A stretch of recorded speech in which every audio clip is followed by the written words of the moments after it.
은 대표님만의 생산성은 어디서 오는가? 저의 생산성은요. 네. 집중하는 데서 옵니다. 아, 집중. 네. 딴 짓을 안 하고 네. 될 수 있으면 몰입해서 하려고 많이 노력을 하죠. 그러니까 우리가 이제 일하는 그렇죠. 것도 그렇고 예. 일 외적으로도 우리가 이제 뭔가 새로운 것들을 관심을 좀 갖는데 그 관심을 가질 때 여러 가지를 관심 갖는 게 아니라 지금 하나에 어떤 집중한다. 뭐 여러 가지 관심도 있긴 한데 네. 해야 될 일들에 될 수 있으면 저는 뭐 회사 다닐 때도 쓸데없는 회의 이런 게 너무 싫었거든요. 아, 네. 그래서 그런 비효율적인 일들을 좀 많이 안 하려고 할 때 열심히 하려고 그냥 노력을 해요. 통상 우리 그러잖아요. 그 대표님도 한 10년 넘게 생활해 오셨잖아요. 네네네. 이렇게 하다 보면 많은 사람들은 중간에 나가 떨어지고 예. 힘들어서 떨어지고 또 하고 있는 게 이제 불명확하다 보니까 네, 거기에 대한 어떤 불안감 때문에 그렇죠. 또 다른 길을 또 선택하기도 하고. 네. 대표님은 계속 마케팅이라는 하나의 주제에 대해서 그렇진 않아요. 네, 계속 해오고 있지 않았어요? 큰 틀에서 보면 마케팅인데 네. 그 안에서 변화는 계속 있었죠. 네, 그런 큰 축에서의 어떤 마케팅이지만 네. 그런 한 가지를 계속해서 해올 수 있다라는 것들은 어떻게 보면 이제 끈기라고 표현을 해야 돼? 아니면 그 안에서 뭔가 답을 찾았기 때문에 네, 그래서 나가는 건가? 아니면 하다 보니까 여기 길이 좀 보였는지. 맨 뒤에가 맞는 것 같은데요. 돌이켜보면 뭔가 명확한 비전을 갖고 한 건 아니었어요. 그때 당시도 분명히 생각은 있었지만 네네. 제가 가는 길에 대한 나름의 확신은 갖고서 뭔가 하긴 했는데 그렇다고 뭐 뭔가 거창하거나 이런 목표 비전 이런 건 없었거든요. 그냥 주어진 일에 열심히 했던 거고 네네. 하다 보니까 그냥 성과가 좀 나왔던 거고 하다 보니까 남들보다 조금 더 잘하는 것 같고 근데 그런 것들이 이제 시간이 누적되다 보니까 주변에서 그래도 찾아주시는 분들이 있고 그러다 보니까 기회가 오니까 또 하는 거고 그래서 그렇게 흘러왔어요. 그래서 제가 뭐 사석에서도 몇 번 얘기해드렸는데 한 10년 정도 지나면서 네. 그때부터 내가 뭘 하면 되겠구나라는 게 보였어요. 10년까지는 네. 안 보여? 그냥 한 거예요, 사실. 그러니까 외부에서 바라본 것처럼 뭔가 명확하게 그려놓고 왔던 건 아니라는 거죠. 그러니까 하다 보니까 흘러왔던 거고 그 안에서 어쨌든 조금 더 성과가 나와서 계속 했던 건데 한 10년 정도 지나면서 이 일을 제가 좀 더 뭐 잘하고 싶다. 더 많은 투자를 좀 해야겠다. 그리고 시장에서 저희 위치도 좀 더 명확하게 그려보면서 앞으로 이쪽 방향으로 좀 가면 좋겠구나. 그래서 그런 흐름들로 왔던 것 같아요. 그냥 우리가 10년이라는 어떤 시간을 누구나 다 기다릴 수는 없잖아요. 그렇죠. 네, 그러니까 지금 1년 한 사람은 1년도 사실 힘든데 그렇죠. 또 1년 해보라 그래도 힘든데 어렵죠. 10년을 이제 버티라고 하면 너무 힘든 거 아니야. 뭐 그건 저는 지금도 힘들어요.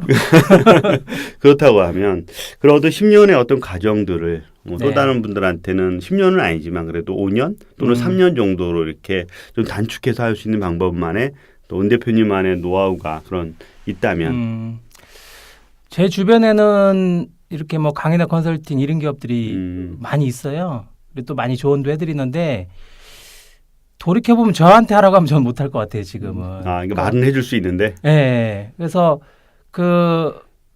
명확하게 방향을 놓고는 온 건 아니었기 때문에 그냥 네네. 경험을 녹아내서 이렇게 하면 좋을 것 같아요 라고 얘기해드리지만 제가 그대로 한다고 해서 그 모습이 나올까 이런 약간 이제 물음표가 생겨요. 근데 이제 어쨌든 말씀드릴 수 있는 거는 쉬운 건 없잖아요.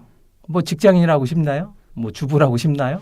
다 어렵죠. 그래서 약간 저는 그런 해답을 찾으려고 하시는 분들이 무언가 정답이 있는 것처럼 그리고 본인이 그걸 몰라서 못하고 있는 것처럼 지름길이 있는 것처럼 물론 이제 조금 더 시간을 단축하고 시행착오를 줄이는 방법들은 있을 수 있겠는데 저는 절대적인 시간이 좀 필요하다고 생각해요. 들어와서 거쳐야 하는 시간. 그렇죠. 저는 한 2년 3년 얘기하거든요.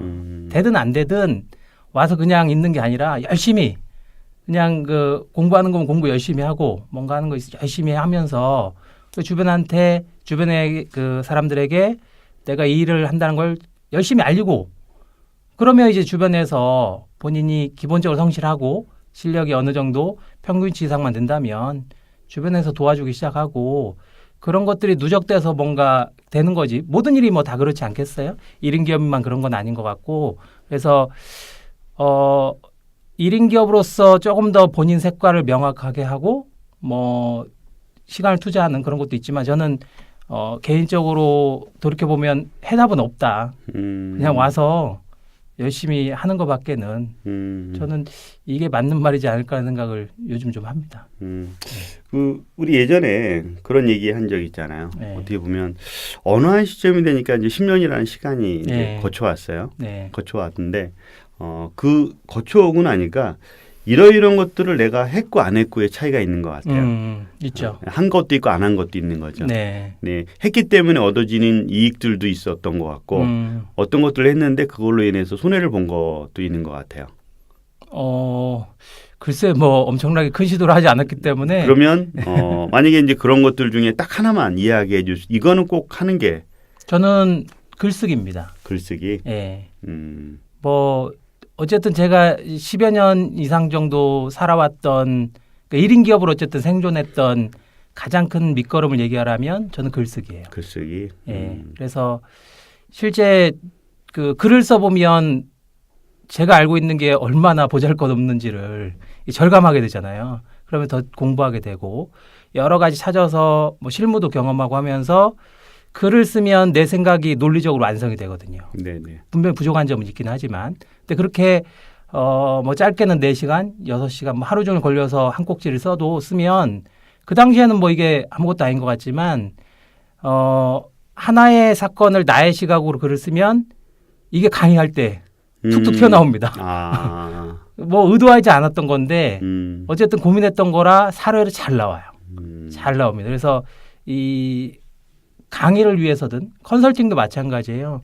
컨설팅 하다가 보고서 같은 거 써야 되는데 정 없으면 기존에 썼던 거 이 짜집기 하면 금방금방 쓰거든요. 네네. 그래서 저는 제가 하는 약간 뭐 지식 서비스 쪽으로는 권해드리면 글쓰기. 그러니까 지금도 영상을 찍고 있긴 하지만 영상 이전에 저는 글쓰기가 먼저다. 그래서 먼저 글로 쓰면 영상으로는 이렇게 떠들면 되는 거니까. 네네. 그래서 아무리 영상 시대여도 저는 1인 기업으로 생존하시려면 글쓰기를 좀 먼저 권해드리고 싶습니다.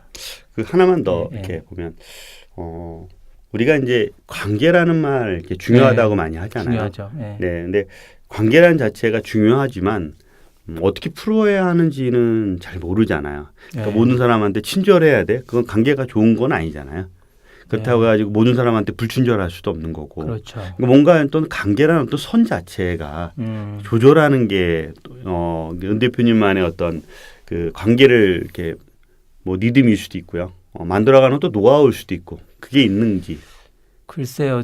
제가 개인적으로 시간 잃으면서 좀 피곤하다고 할 수 있는 건 좀 거절을 못해서 사실 힘들었어요. 아, 거절. 네. 그래서 이 뭐 성격적인 걸 수 있는데 이것도 이제 한 10년 정도 되니까 조금씩 거절도 하게 되더라고요.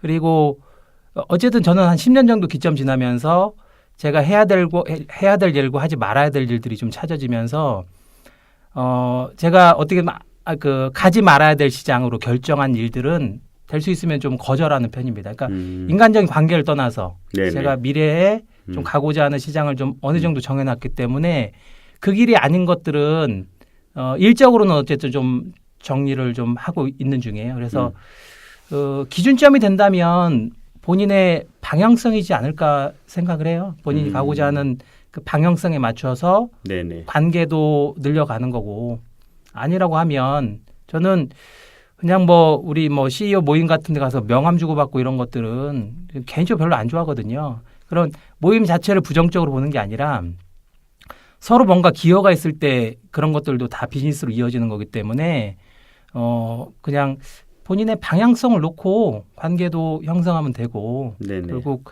또 인간관계가 너무 많을수록 신경 쓸 일도 많고 개인이 더 불행해질 수도 있다고 보여지기 때문에 네네. 뭐 그렇게 생각합니다. 그러니까 너무 깊은 관계, 관계를 확대하려고 하는 거는 오히려 피곤하고 힘든 상황을 이제 초래하는데 예. 그런 것보다 어떤 중심축 처음부터는 중심축을 잡지 못하겠지만 그렇죠. 예. 처음에는 가능한 어떤 뭐 좋은 관계를 유지하려고 하겠죠. 예. 네, 근데 거기에 대한 어떤 관계적인 노하우 자체가 사실 그 직장을 다니다 이렇게 어떤 이른 기업으로 이렇게 나올 때는 어떻게 어느 정도까지 선을 그어야 될지가 참 모르잖아요. 모르죠. 모르다 보니까 이제 여기저기 참여하면서 오히려 이제 시간적인 부분들 그런 게 이제 커지기도 하면서 아 이게 옳지 않구나. 네. 바로 이제 결과가 나오지 않으니까. 그렇죠. 이제 그렇다고 해서 또 누키도 또 모호한 상황이다 보니까 많은 분들이 관계를 어디까지 잡아야 되고 어디까지 또 빼야 될까. 그런 게 사실 고민이 많이 되거든요. 관계 관점에서는 이런 이야기 제가 가끔 해드린 이야기인데 그 내 속마음까지 다 보여줄 수 있는 이제 아주 친한 친구들 이런 사람이 항상 한 사람이 평생 한 12명을 못 넘긴다고 하고요. 네네. 그리고 그냥 우리가 친구라고 부를 수 있는 사람들 그냥 밥 먹고 뭐 이렇게 할 수 있는 사람들이 한 사람의 평균 한 150명 정도를 못 넘긴대요. 나머지는 다 우리가 아는 사람이라 부르는데 재밌는 것은 아주 친하거나 친구들은 실제 비즈니스적으로 내가 일하는데 아무 도움이 안 된대요. 네네. 의외로 우리가 그냥 아는 사람이라 부르는 사람들, 그냥 사석에서 뭐 친구의 친구, 그냥 모임 같이 하는 사람들 여기서 비즈니스가 대부분 일어난답니다. 그래서 그 1인 기업이 뭔가 관계를 갖기 위해서 막 너무 막 이런저런 데 쫓아다니지 마시고 본인 색깔만 정확하고 그 분야에 뭐 실력만 갖추시면 시장에서 나의 위치만 명확하면 결국 그 아는 사람들이 나를 찾아줄 거기 때문에 그렇게 개인적으로 뭐 지금 저도 역시 그러니까 너무 많은 관계를 깊이 있는 관계를 끌고 가는 것은 개인적으로 저 자신도 피곤한 일이고 또 저도 뭐 가정이 있고 여러 가지 생활인인데 제 삶이 있기 때문에 그런 것들은 좀 어쨌든 좀 염두에 두면서 깊이 들어가지 않으려고 하고 있습니다. 네, 알겠습니다.